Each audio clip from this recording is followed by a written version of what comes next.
Hi, I'm Charles Commins, a freelance podcast producer based in Warrington. When I'm in those troughs, believing and having faith that I will get work, it's terrifying.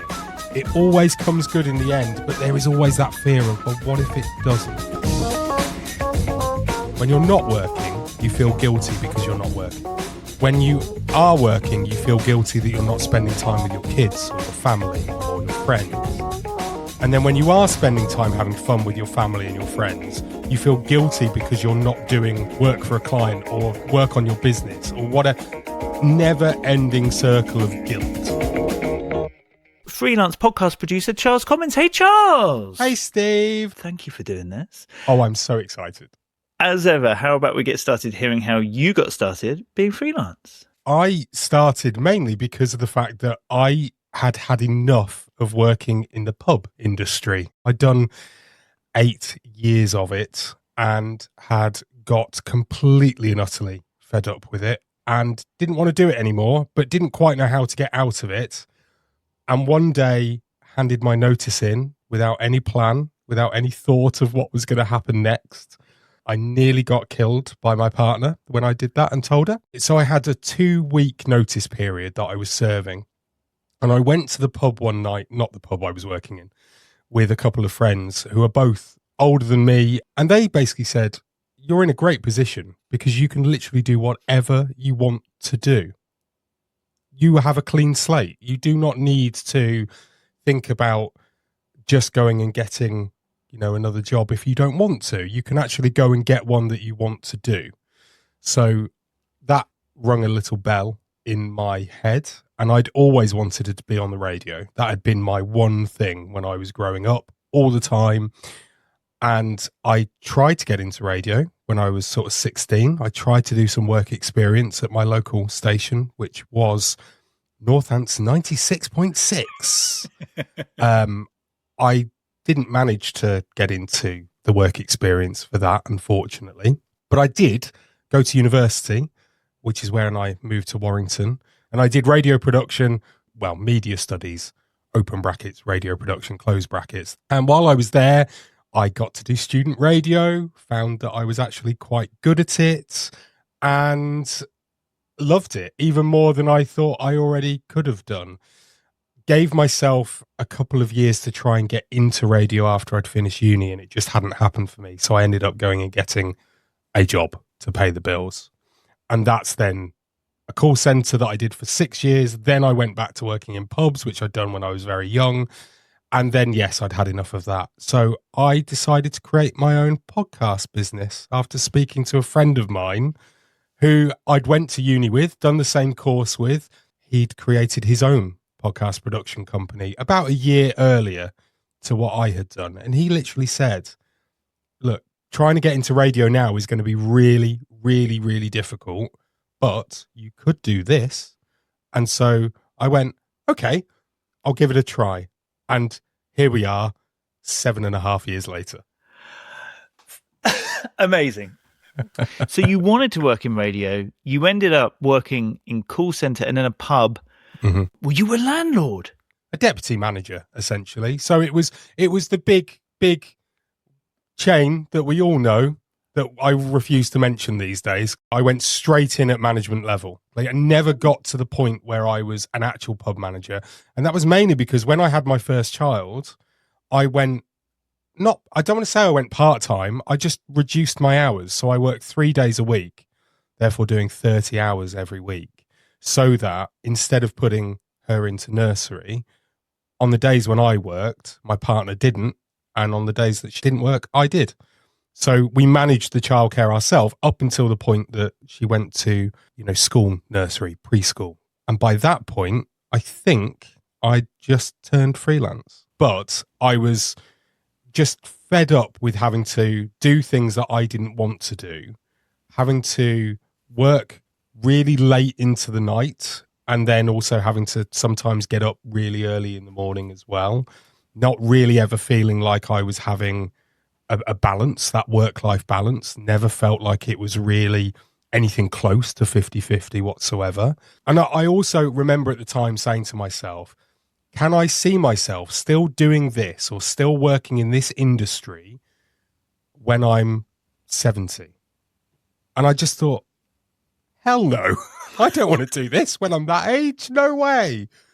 That was what really helped me to just make the decision that enough was enough. And I don't want to do that anymore. I want to do something that I can see myself doing up until the age of retirement and enjoying working and doing it. And that's what was really important, was enjoyment out of it. I didn't enjoy what I was doing anymore. So you had your notice in, not with a plan, but with 2 weeks to go.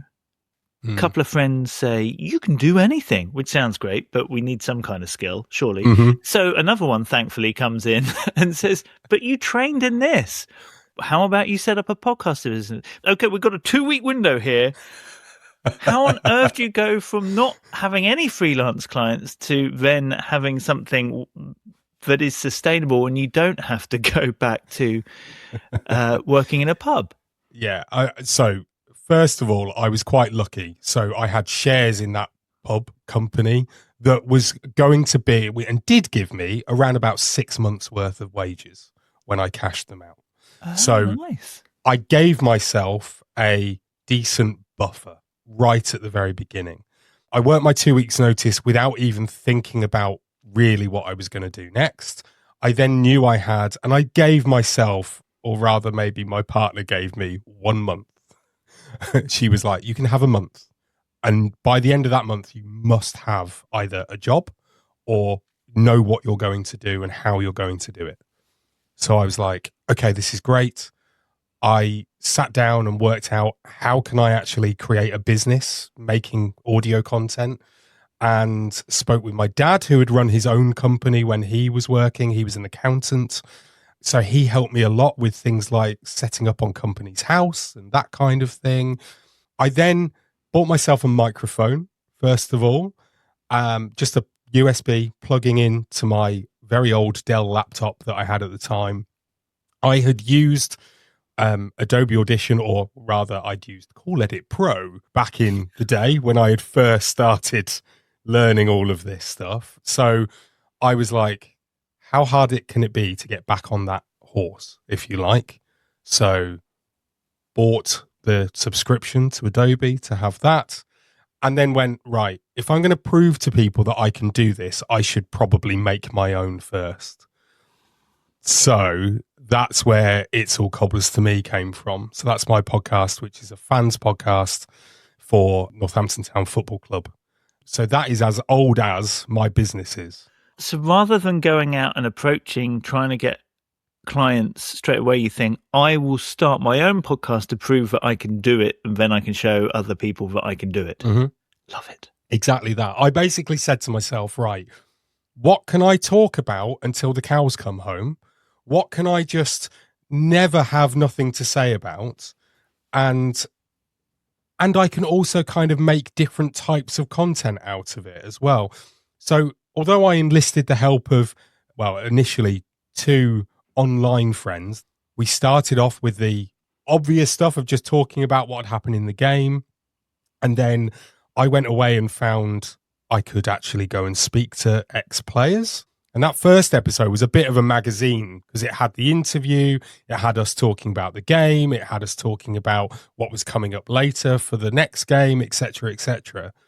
Obviously, you run out of people to be guests quite quickly when it comes to being a very niche down subject of professional footballers who played for Northampton Town that I can remember.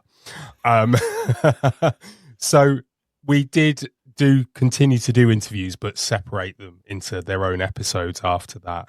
But I went ahead, I made a documentary which was about our win over Liverpool at Anfield, which I know you listened to, Steve, and you gave me the best feedback that I think I could have ever have hoped for, which was that this sounds like it could have been made for the BBC. That was what you've said, and I've never forgotten it. It's always been there. It's almost just in my mind. Steve liked something I made. This is brilliant.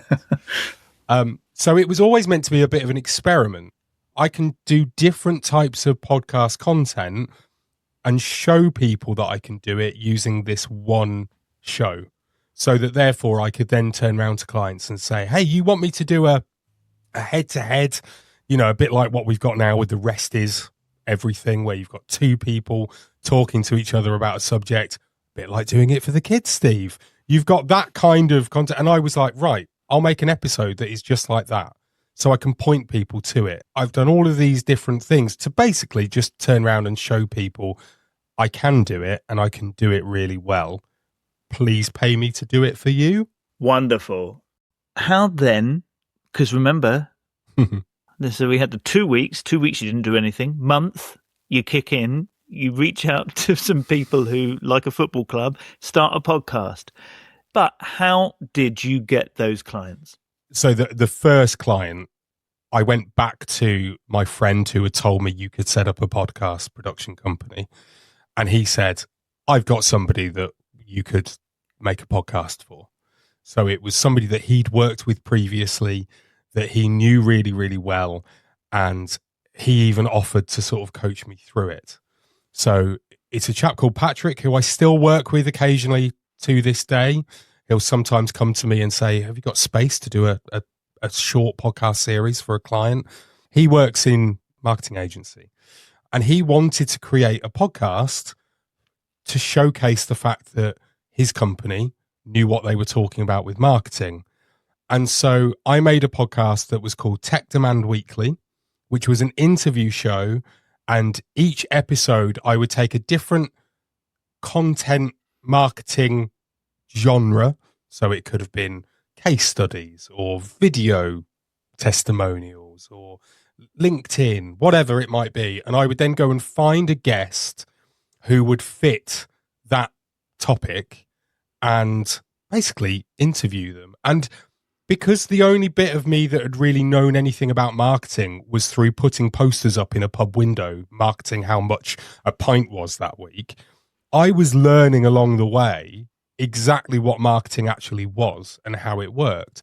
And we did this show for about 6 to 8 months weekly. I was charging a pittance, and I remember speaking to somebody that I had met through a podcasting community, which I now co-run, and saying to this person, oh yeah, I get paid this much per episode, essentially per week. And she went, what?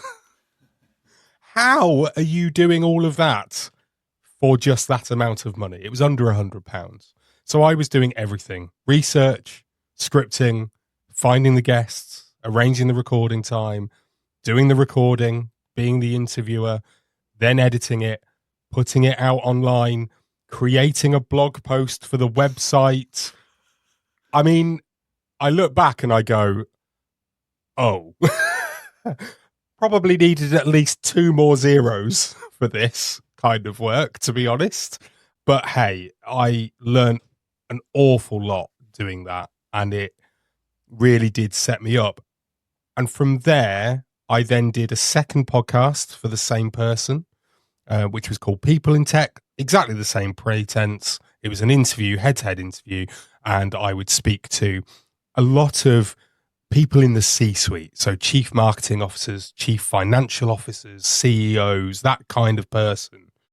Ended up basically through that work with Patrick, meeting all these different people who would then say, we'd love to do a podcast series, Oh, the dream. And it just snowballed like that. And Patrick would come to me with different clients that he had actually gone and got. So we started off doing lots of cybersecurity stuff for lots of different people. We did a series for, I don't know if you remember, there was a software that I used to have on my PC when I was at university called Malwarebytes. They then became owned by a slightly bigger company, I think called Proofpoint, who are now quite big within Microsoft.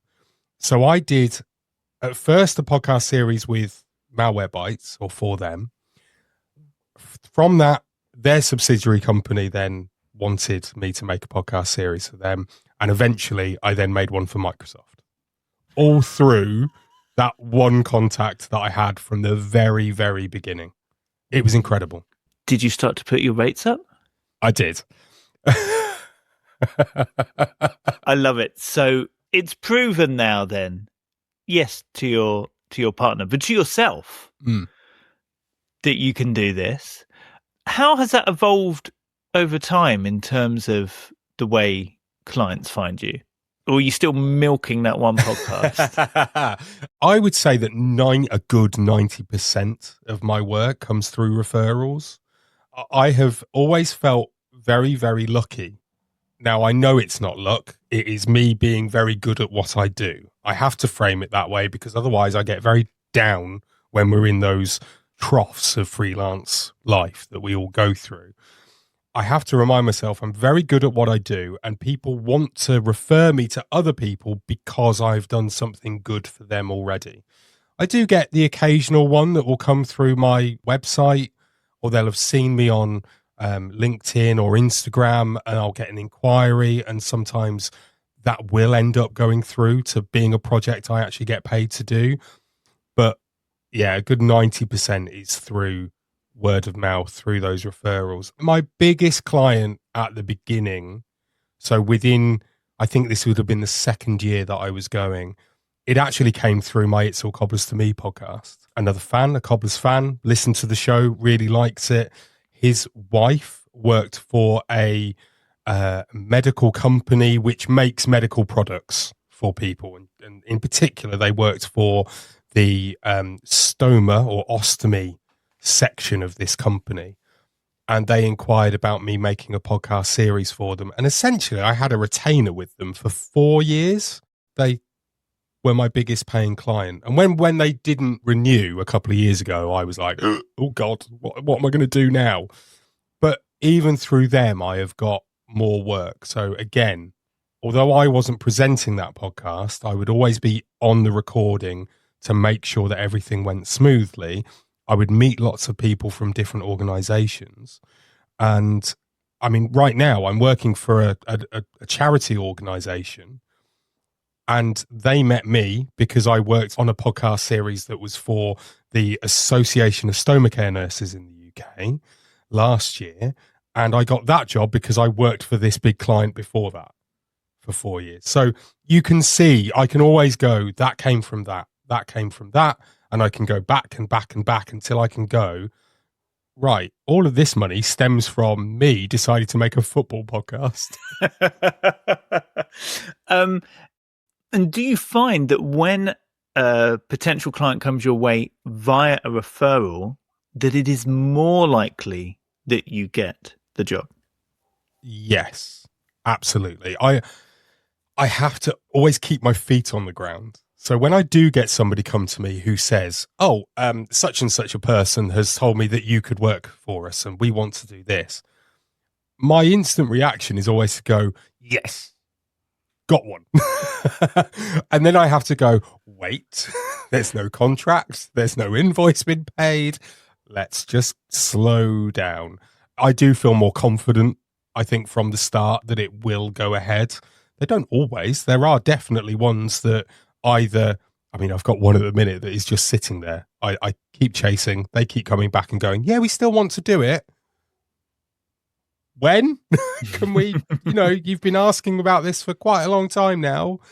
But they again came through a referral. So I will keep going. It's just not necessarily the right time for them yet. Those ones that come through, whether it's just, almost, how have you known about me? Where did you come from? I kind of treat with a little bit of not suspicion as such, but I'm always just a little, I feel like I have to work 10 times harder to try and actually close that deal and to get them to be a client. And my experience is that quite often those people, unfortunately in my past have, and I've learned a lot through this, have essentially wanted to take expertise and knowledge from me for nothing, under the guise of, we want to make a podcast with you. As in, they might get on a call and you give them loads of... Yeah, I did that a good number of times, especially in those first at least 4 years. I'm not going to, say, oh, I learnt my lesson after doing it once. A couple of different people, I went to their offices Now, one of them was just around the corner from my house, so that isn't that big of a deal. But there was another one that was literally a 40-minute car journey away. And not only did I go to his office once, I went a total of 3 times without any payment whatsoever for me going. I remember going and having an initial chat with him. This is all pre-COVID. Having that initial chat, then him saying, "Brilliant, could you come back and show us your proposal, please?" Yes, okay. Went back and presented a proposal. And then after I'd done that, they wanted me to go back for a 3rd time to go and meet people and to do things. And then they started introducing me to people who were, I think one was a PR freelancer. There was another person that was a website agency. What this person wanted me to do was to then, he'd got prices from all 3 of us. He now wanted us to join up together and work out a price for all 3 of us to then present. And I went, "You know what my price is. There you go. I'm not working out another one. If you want me to work with these people, I'll happily do it, but here's my price." Done. I'm not teaming up as an agency to then work for less money. I'm sorry. Not doing it. That was the strangest one that I ever had. That's so weird. It's ridiculous that I look back and go, "What an idiot. Why did you go?" I mean, fine, the first time, not a problem. We live and we learn. But why did I go back 3 times? Why? He wasn't ever going to actually pay you. What are you doing? You're just taking time out of your day for no reason whatsoever. And I'm still not at a point where I can definitely turn around and go, I have streamlined it to the point where I don't even get on a call unless somebody is paying me. There are still bits that I'm working on to try and make those processes better. But I don't ever go somewhere without at least having my expenses paid for me. You want me to come, that's fine. I'm going to have to drive there. So therefore, it's a day or a half day. This is what my half day rate is. You have to pay that if you want me to come. Alternatively, why don't we jump on a video call? And 9 times out of 10, they'll jump on a call. So word of mouth has been good for you. Do you do anything to oil the wheels of word of mouth? That's a really good question.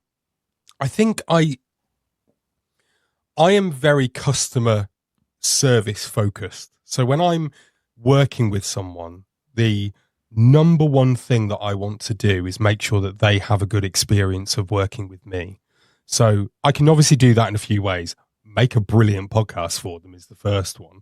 But then second of all, it's about the communication and how all of that goes and making sure that there is a good, friendly relationship. I don't want to be their friend, but I want to make sure that we have enough of a good relationship and communication that we get on while we're doing the project. And that enables me to then, especially towards the end, ask for a testimonial that they will normally just give to me. Sometimes I will say to them, look, you've already essentially given me a testimonial by saying something in an email like, "This is fantastic. You've been such a pleasure to work with." I'll just say, "Can I steal that for my website and my social media?" Of course you can. Absolutely fine. And I think because I am, I'm likable. I like to think I am anyway. People will then remember me based on the fact that I was good to work with, I was nice, and I was good fun. And importantly, I did something that really, really made a difference to them and did it well.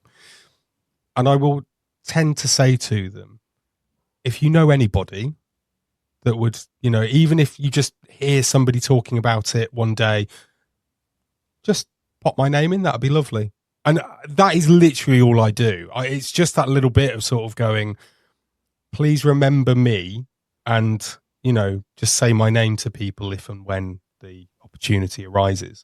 And I do tend to go back to the fact that if I'm nice to them and I do a good job, they will remember me for the right reasons. And therefore, if the opportunity comes up for them to refer me to somebody else, they will do that because I've done a good job for them and we've enjoyed working together. Nice. Now, you mentioned undercharging, which lots of us do very early on. How's that side of it evolved? Have you, I know, developed packages? Are your prices on your website? Like, how's that bit of it working? So there are kind of at least 2, if not 3 strings, if you like, to my podcasting bow. I can make your whole podcast from scratch. We will go through and work on that together. I can just be your editor. So if you want to make the podcast yourself, go away, do it, and then throw me the audio to put together, I can do that. And then the third one includes things like presenting and little bits like that.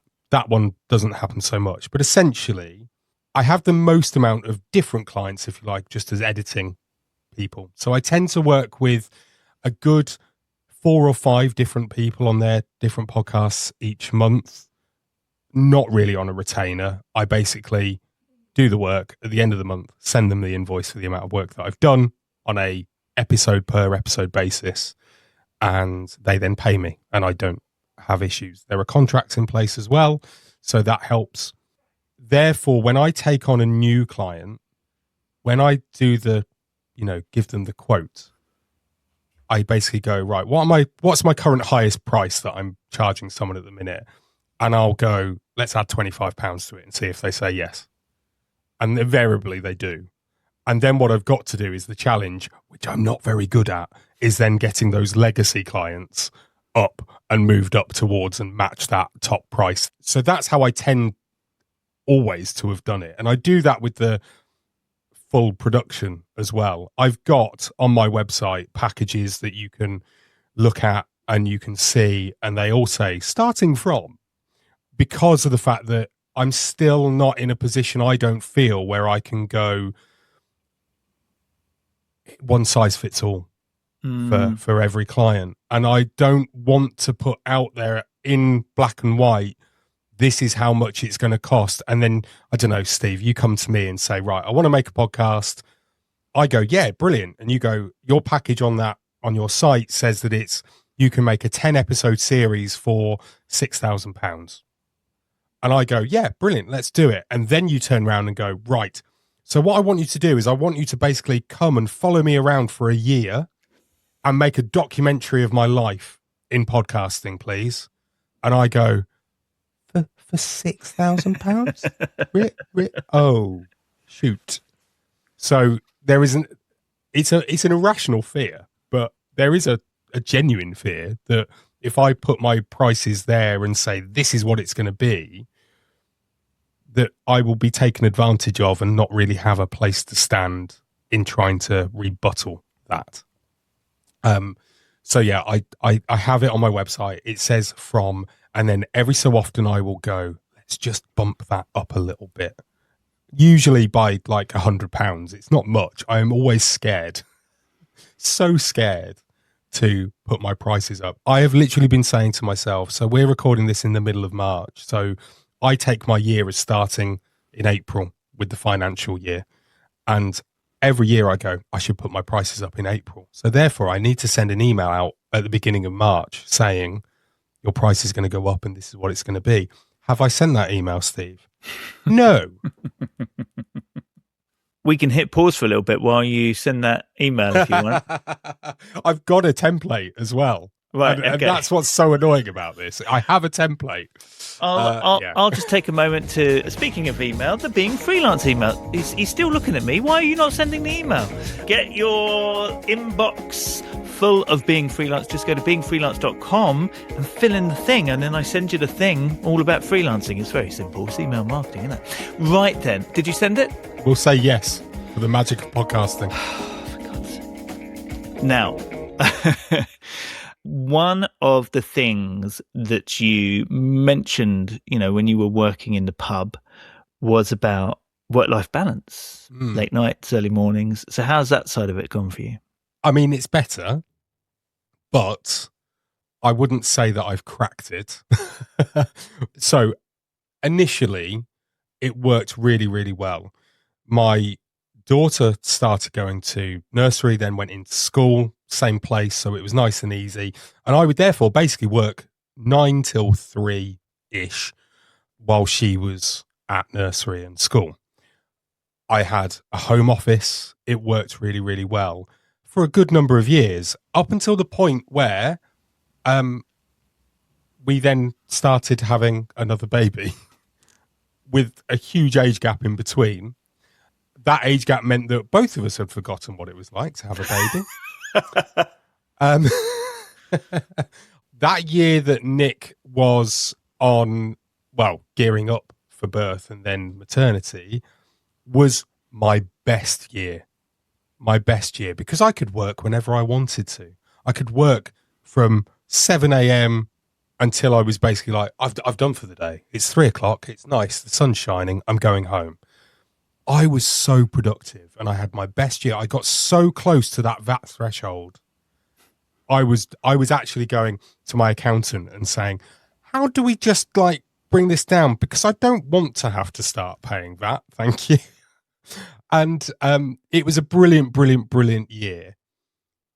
But then what followed the year after, when Nick had gone back to work, and now both of us stupidly, and Nick will agree with me using that word, thinking we could just do it exactly the same way as we had done with Amelia 8 years before, where I would work on the days when Nick didn't and vice versa. It didn't work. It just didn't work for us. It was so much different. By this time, Nick has got a promotion. She's now a manager, basically, where she is, which means she's doing a lot more work and is a lot more stressed about work, does a great job at it. But I then would feel like I'm having to go to work after I'd had a stressful day with a baby and a toddler. And while I will always go, I'm not trying to be, oh, woe is me here. But a lot of people, whenever I would say, I'm just finding it really hard to get back into that mindset of going into the office at 4 o'clock in the afternoon to start work for the day. And people would turn around and go, Charles, you've already done a day's work. I know you've not been paid for it. I know you've not, done an awful lot, but you have already done a day's full work. Give yourself a break. Don't be so harsh on yourself. So at this point, and basically for the last, Rory is 3 now, and he's finally started nursery this year. I now come into the office after I've dropped him at nursery at 12:30. I'm in the office by 1 o'clock. I can then work for 5 or 6 hours, go home, have tea, have an evening. It's much better than it was, and I don't feel as guilty and as bad, because I don't know where. I'm sure other people must get this. When you're not working, you feel guilty because you're not working. When you are working, you feel guilty that you're not spending time with your kids or your family or your friends. And then when you are spending time having fun with your family and your friends, you feel guilty because you're not doing work for a client or work on your business or whatever. Never ending circle of guilt. And I never used to have that when I was employed. That is something that has only come around since I've worked for myself, because, I used to finish my shift at the pub and go home, might have a whinge about a couple of customers that had been horrible. But after that, it was done until the next day I went in, and that was it. I didn't have to think about it in between my working hours. Whereas now I think about my business 24/7. I can't let go of it. I'm either thinking up ideas of things that I could do, side projects, or I'm thinking about, I really need to do this to update my website. I need to think about my marketing strategy. I need to do X, Y, Z. Oh, I've just got 4 client episodes coming that need editing. When am I going to get those done? I need to do this. There's always in my mind something about work that I'm thinking I need to do that. And it has been at points where I've been out with the family at the park with the kids, and I've gone, stop thinking about work and be in the moment. Stop it. You are literally letting your kids grow up and you not even thinking about it. So it's better than it was when I was at the pub, because I'm not having those late nights and really early mornings unless I want them to be. but there's now a different difficulty with it. So I'd probably say it's now closer to being 60-40 than it was before, which is a lot better. But it's 60-40 in terms of work. So I'd like to get it 50-50 if I can. And maybe when Rory goes to school full time, I'll get that again. Yeah. Oh, wow. Brings back so many memories of doing that as well, of looking after a tiny person and then working. Yeah. Or in between. Oh my gosh. Another thing you mentioned earlier was the great advice that you got from somebody in the community, and then he said a community that I now help run, words to that effect. So tell me about that. So it's called Mike's Podcast Club. So Mike as in a microphone. I co-run it with my wonderful, beautiful friend and now fellow Being Freelance guest, Vic Turnbull. I was so jealous when Vic got on the podcast before I did, Steve. It drove a wedge between us for about all of 3 hours. That was years ago. It was years ago, I know. So Vic actually started Mike's Podcast Club back in 2017 in Manchester on the first floor of a pub. I didn't go to the first one, but I went to the second one. I did my usual thing of, if I go anywhere, I have to be early. I hate being even just on time. And so I got there a good 45 minutes early. And Vic was there setting up, putting chairs in the right place and stuff like that. And I just said, can I help? I didn't want to stand there and just be like, oh, I'm just going to stand here and look like a dweeb. I'll help. And so that kind of was where I met Vic. And after going a couple of times, I remember walking back to the train station in Manchester with Vic after we'd done an event, or she'd done an event. And she will say, stupidly, I said to her, if you need any help with this, I'll quite happily offer my time and my services. And she basically went, yes. And so we've been doing it together ever since. So I think I went to 2 as just a normal, just a member. And after that, I became, co-runner of it. So it's a monthly meetup. We now do it virtually, online, because obviously when COVID hit, we couldn't go and meet in person.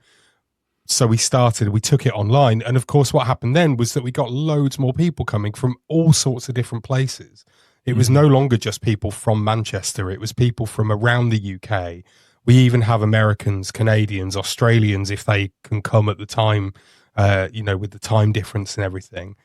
We've got so many. I think at the last count, there's like 1,400 members. We get maybe 30 to 40 that will turn up on any particular meetup event. We still do in-person ones as well, where we will meet in Manchester. We've done meetups at things like the podcast show, where we will basically just say on the end of day one of that conference, we're going to be in this place, this pub or whatever. Come along, talk to other podcasters, have a chat. It's pretty laid back. We tend to sort of do it as, we'll think up of some starters for 10, if you like, and it'll be something like, tell us about how a particular marketing ploy or tactic has worked for you this month. And it's essentially about getting the community to help each other by sharing their own experiences. And then the second half of the 2-hour event that we have is an open Q&A. So people will be putting questions into the chat online as we go. And it will be, questions like, oh, I had a guest not turn up and they told me that it was because they didn't get a reminder. Things like that. How do I do that? What's the workflow for it? But it's not about me doing the helping. It's about the rest of the community doing the helping. So that's what I love about it. And we get all sorts of different experiences coming onto the event. So we get people that haven't started a podcast yet, right up to people that are doing it for a living. And it's just a really nice, wonderful community of people, because podcasting can be quite lonely when you're doing it as a, independent, as a bedroom podcaster. it can be very lonely. Yes, you might get to do your interviews if that's what you're doing, but you've still then got to sit there with headphones on to edit it. And as try as you might, it's really hard to edit, people talking while somebody is trying to talk to you in the same room. It doesn't work. You can't do it. So it becomes quite a lonely thing. So having this community has been absolutely fab for bringing people together. I've met loads of great people. I've found out about loads of brilliant podcasts through it as well. It's really, really good. It's hard work. There's a lot of time and energy that goes into it. But yeah, I love it. And I know Vic loves it. It's interesting, isn't it? Because some people might sit there at the beginning of you talking about it and thinking, why would you run a community that is possibly going to be full of your competition and spend your time and energy in that? And yet by the end of you talking about it, hopefully they're then sitting there going, oh, okay, I get it now. It doesn't matter that these people aren't going to hire me. It's our shared love of this. And actually, you probably still learn, even though you do it for a living, from their experiences and stuff they're doing all the time. Absolutely. Just to rewind slightly, at the beginning of this, you mentioned It's All Cobblers to Me. So that's your football fan podcast. But that's still going today. Like, well, how much of your week does that take up? And does it bring, I know you mentioned the fact that, yes, you've had direct work off the back of it, but yeah, how does that fit into your busy schedule now? To answer the first question of how much time does it take, too much. It does take too much time. Basically, we record on a Sunday night and then on a Wednesday night. So that's my 2 evenings a week, definitely done. And I will then edit it straight after, get it scheduled and out. So that's 2 evenings a week, definitely spent with it. I'm then constantly thinking about what can we do this week, or, what are we going to do in the off season, for example, when we've got no games to talk about. And we try and do as much as we can that is not about doing stuff for ourselves, if that makes sense. We sponsor one of the women's team, Katie McLean, who is the goalkeeper. We try and do stuff for the Community Trust, which is the charity arm of the football club. 2 of us now technically have jobs with the football club through doing the podcast. So Danny is defender and you're up front. Is that it? I wish. No, Danny works as, I think he's the events manager for the Community Trust, and I host hospitality at the football on home match days at Sixfield Stadium, which is paid. So therefore I'm getting something out of it that I could never have imagined that I ever would have done. And I guess loads of opportunities for me have come from doing the podcast. I do a national radio show called Total Sports Squad Goals on the BBC. Not every week, but when I'm invited. So it's usually twice a quarter that I'll go and get on that show. It's basically like Sky Sports Soccer Saturday, if anybody remembers that, but on the radio and with fans and one ex-pro footballer, which is great fun. So I've realised my dream of being on BBC radio. I love that. So good. But that's brilliant. I love doing that. I love the work that I do for the football club. There are pros and cons to it. So all of those things are big, big, big pros. The cons are, number one, it does take a bit too much time. I do have to rein myself in quite a bit with it. And the other con is that I never set this up to become a somebody. I did it, as I said right at the start, to showcase that I could do this as a job for other people. I never expected it to become what it has done, which is just the number one podcast for Northampton Town fans. I mean, it is the only one, but we'll call it the number one.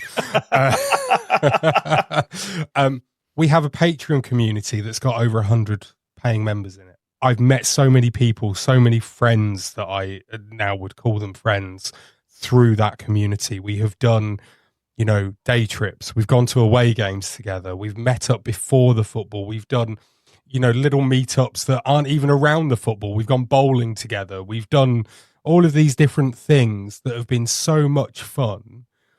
And that's been great. But it does mean that I now get recognized an awful lot when I go to the football. And while that might sound like it's brilliant and, oh, that must be great, you're a celebrity, how amazing is this? It's nice, but at the same time, you do get some people who don't like you and tell you that they don't like you. And I'm not one of these people that can just let that, water off a duck's back type thing. That stays in me for weeks and weeks and weeks. It doesn't happen very often, but as we all know, when something negative happens, it's much bigger than somebody coming up to you and going, I love the podcast. That happens so much more than anybody telling me that they don't like it. But when somebody does tell you that they don't like you or it, in however they choose to do it, it really knocks you and it makes you go, oh, why do I do this? So there are pros and the pros definitely do outweigh the cons. Yeah. But there are the cons which, make it sometimes quite hard. Presumably that longevity and the way you've kind of like grown that podcast and all the different things you do with it, though, does also still act as a showcase for your own business and as an experimental playground for what you can do for clients. Definitely. I still do experiment with it every now and again, especially if I get wind of an inquiry that might be slightly different to something that I've done before or the usual stuff. I will then sort of go, right, how can I do that for It's All Cobblers to me? And it won't necessarily be something that I release, but it will be something that I do a little kind of pilot of, if you like. And I can then use that. And I've done it once where I have made it and sent it to the potential, client to say, it's not the topic, obviously, but this is what I could do as an example. And that did work. They did go, that's brilliant. I didn't think we could do something like that. Just explain how we could transfer that from being about football to being about what we want to do. And I was able to just go, well, very simple, blah, blah, blah, blah, blah. And then recently you started another podcast of your own, right? Yeah, I did. It's called the Warrington Scoop. So I had wanted to do a hyper-local podcast for years. Before COVID, I had this idea. I would go and interview local businesses, people that ran, were either freelance or small business owners or whatever they would be, all in Warrington. That was my idea. But I'd always said to myself, I cannot let this be just another side project that takes loads of time for nothing in return. So for years, I pitched it to different people within the town. Networking groups I thought would be a really good one that potentially could then pay me to do it. All of these different people that I spoke to all thought it was a great idea, but weren't prepared to pay me, or I was basically saying I'd love you to sponsor the episode or sponsor the whole series, but no one was basically prepared to match what I was hoping to get out of it financially. So it just didn't happen. And then my friend, about 18 months ago now, he started a email newsletter. These are quite big, apparently, in the States, like hyper-local, here's what's happening in your town newsletters that go out every week. No politics is in it. It's all meant to be positive because it doesn't matter where we live, especially, I know this in the UK, we always moan about the place we live. It isn't good enough. There's always something that's going wrong. The council are rubbish or whatever, blah, blah, blah, blah, blah. It's not good enough. Mike, my friend, wanted to showcase the really good stuff that does happen and change the narrative to be, look at all the great stuff that happens in our town.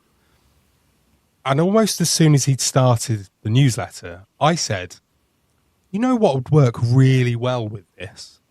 A podcast where you could go deeper into these actual events or the people that create them. And the idea is to try and get local businesses to sponsor the episodes, to have like a business of the month, if you like. No one has taken us up on it yet. And I did think, we'll give this a go for a year. And if we haven't got any money back from it, then we'll put a stop to it. April will be the 10th episode, so the 10th month. I'm enjoying making it. So don't tell Mike this, but I might just carry on regardless of whether there's any money coming in. It's been really, really fun. It's really interesting.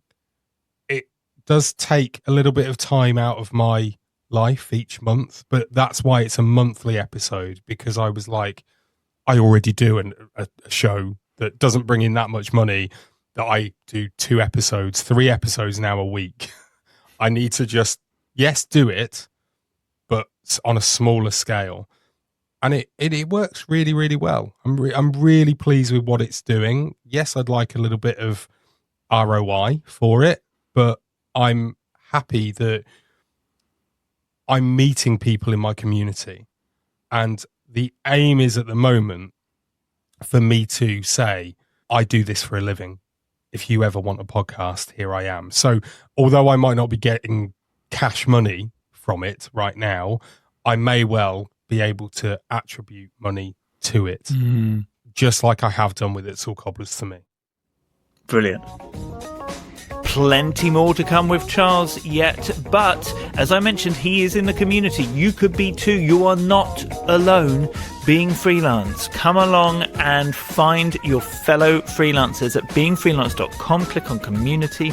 We have plenty of online stuff, both like whenever you need it, you know, like a chat forum, so you can jump in there, ask a question, celebrate a win, commiserate, whatever it might be.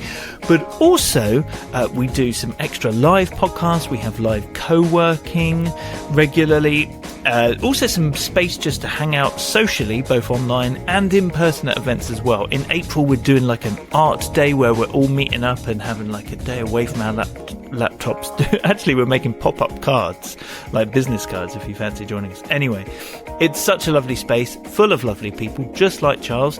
So why not come join us? Go to beingfreelance.com, click on community. I'll see you in there. Right, let's get back to Charles' story.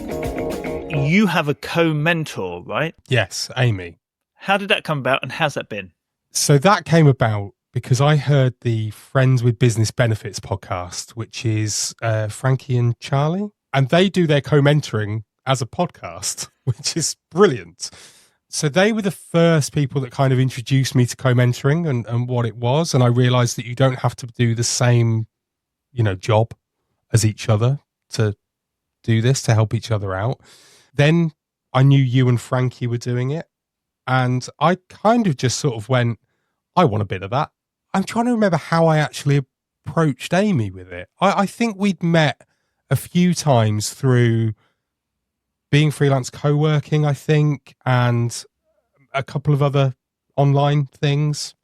I think I just asked her outright. It was a bit like asking somebody out on a date. I just sort of went, hey, do you fancy being my co-mentor? And she was like, well, what does that entail? And stuff like that. And essentially, we actually then, at the very beginning, did work for each other. So a bit of quid pro quo. So Amy built my website for me, and in return, I made her podcast Help My Website Sucks for her. And we still do that. So she still helps me with my website. I still make her podcast for her. I think the new and final season is coming out in April. So do check that out. It's really good. And yeah, we kind of did that and co-mentoring at the time. And essentially, it's just a monthly video call chat. We ask about what's gone well this month, what hasn't gone so well. We set ourselves goals, which we then check in with each other about. It's really good. There's a little bit of accountability. We've become really good friends. It's really nice having somebody, who is also a business owner, somebody running their own business to bounce things off of. We'll quite often sort of talk about, what are you doing at the moment about your marketing? Or what are you doing about this client that you've been working with for ages? Why haven't you managed to finish that project yet? What's stopping you? And we will brainstorm, I guess, ways to sort of move on with different things that are happening. I think the biggest benefit that we get from it is that we will talk about something, and it might be either a client project or a sales process that we're trying to work out of how to do. And the other person will go, well, this is what I do, and that works for me. And then the other person will go, oh, okay. And that helps. And we implement it, and it does work. So it's really good. We probably wang on far too much. We book in about 2 hours, I think, for our video chats. And 5 hours later are still there going, I should really go and get some tea, Amy. I don't know about you. You must be hungry as well. Yeah, it's great. I love it. And I think that it's a really good thing for you to do. And I would definitely say go and do it. If you've not got a co-mentor yet, make sure it's somebody that you seem to get along with. It doesn't have to be somebody that you know really well, but at least know that you get along with them. But don't think that if you're a copywriter, it has to be another copywriter or a graphic designer, or it has to be again. It can be anyone. So Amy makes websites, I make podcasts. We're creatives, and therefore we have the same kind of understanding of where our brains work or how they work. But we're both basically rubbish at the business side of things. So that's where we help each other out. Now, Charles, I always do this thing where I ask for 3 facts about yourself to make 2 true, 1 a lie, and let me figure out the lie. What do you have for me? Okay. So Phil Jupitus once treated me to breakfast. I'm a national darts champion, and I've had a football stadium chant my name. Phil Jupitus was/is a famous comedian in the UK, used to be on TV and radio a lot. So how did he end up buying you breakfast, though? So Phil Jupitus used to do the breakfast show on BBC Six Music. Yeah. When I was at university. He would go to a different university campus and do his radio show live from that university. He came to our campus in Warrington. That morning, we all got up at 6 a.m. and went to the radio studio where he was going to be broadcast from. And we basically just sat outside the radio studio on the grass, listening to the show. And he came out, he interviewed people, he had chats with us. And Phil literally said, right, I'm going to do the boring bit now, everyone. I'm going to interview your lecturer. You go and get breakfast. I've already put it behind, paid for it. Go and get it from the canteen. So off we went, and we had breakfast on Phil Jupitus. Okay. You're a national darts champion? Yes. It is from when I worked in pubs. There was a company-wide darts tournament. So every pub had a darts team, and you started off by having an area competition. So you're about 8 or 9 pubs are in our area. We won that quite comfortably and went through to the regional finals. And then we went to the finals for the national finals in Birmingham. And we actually got there twice, 2 years in a row. We finished runners-up in the first year, got all the way through to the final of the final, and then lost. But in the second year, we won it. And I threw the winning dart. So therefore, I'm a national darts champion. Did you have the darts shirt with your name on it? We did get dart shirts made especially for the finals. Did you get a trophy? I did. We all got a trophy, yes. Okay, and then you've had a whole football stadium chant your name. So, as part of my job in the hospitality, so you walk out of the tunnel, onto the pitch, you walk into the centre circle, and then all of the sponsors are there as well. Everyone turns around, the 2 captains from the 2 teams come in, and you have a photo taken that obviously gets used for the sponsors and stuff.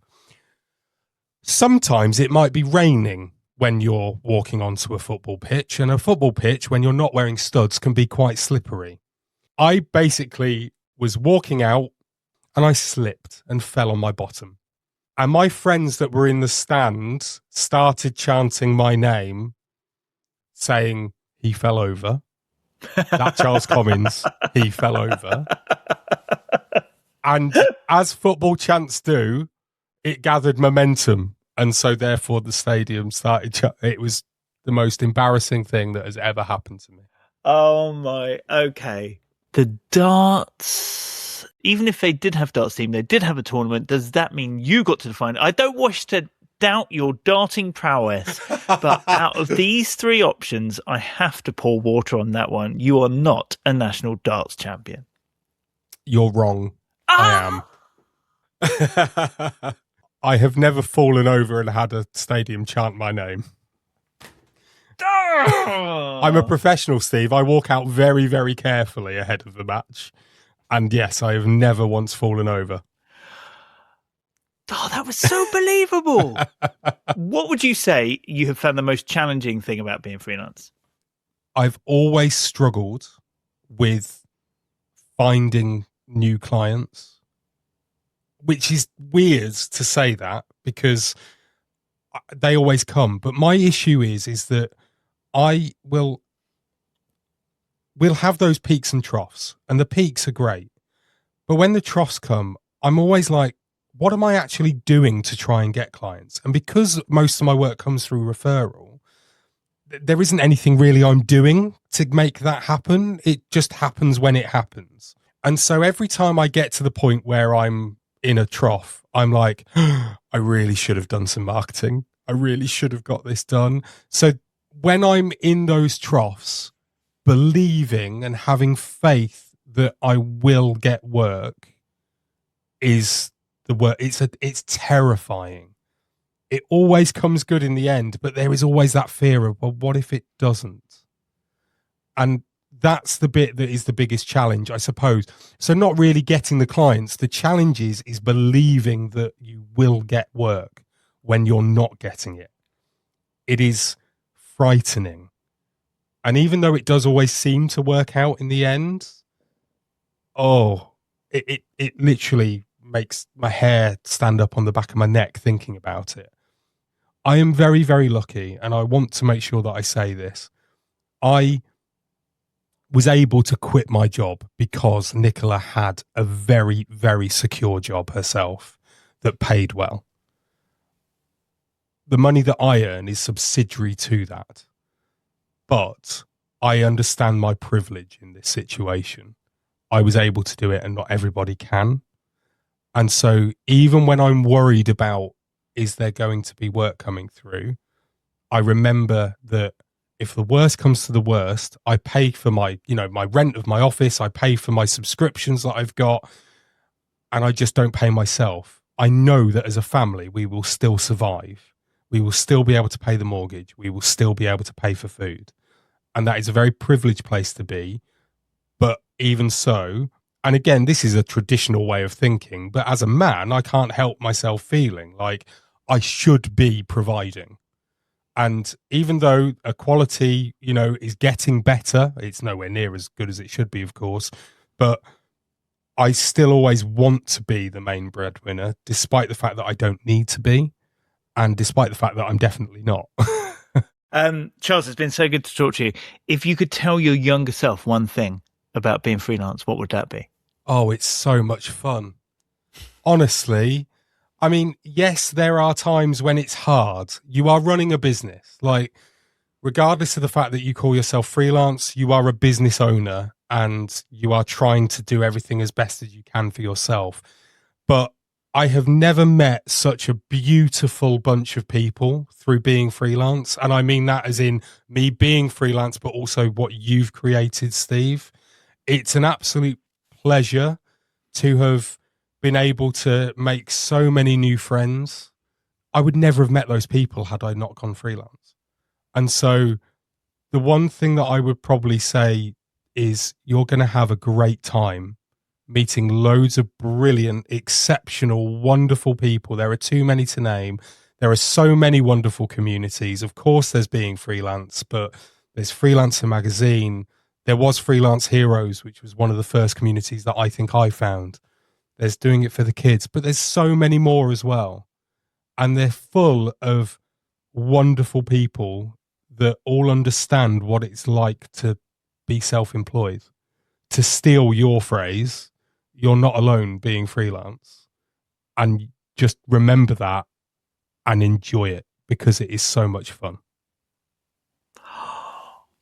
How lovely a way to end. Go to beingfreelance.com. There will be links through so you can find Charles online. But Charles, thank you so much and all the best being freelance. Thank you, Steve. It's been a pleasure. Okay, yes, we are done.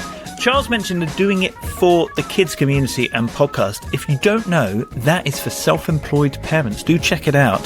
The podcast I have been doing for, 6 or 7 years with my friend Frankie, who runs the community. So if you're a self-employed parent, search for Doing It for the Kids wherever you got this podcast. Of course, there's plenty more of these episodes too. Also, find me on Instagram at Being Freelance, on LinkedIn. The newsletters and the community are at beingfreelance.com. But in the meantime, you have a great week. Being Freelance.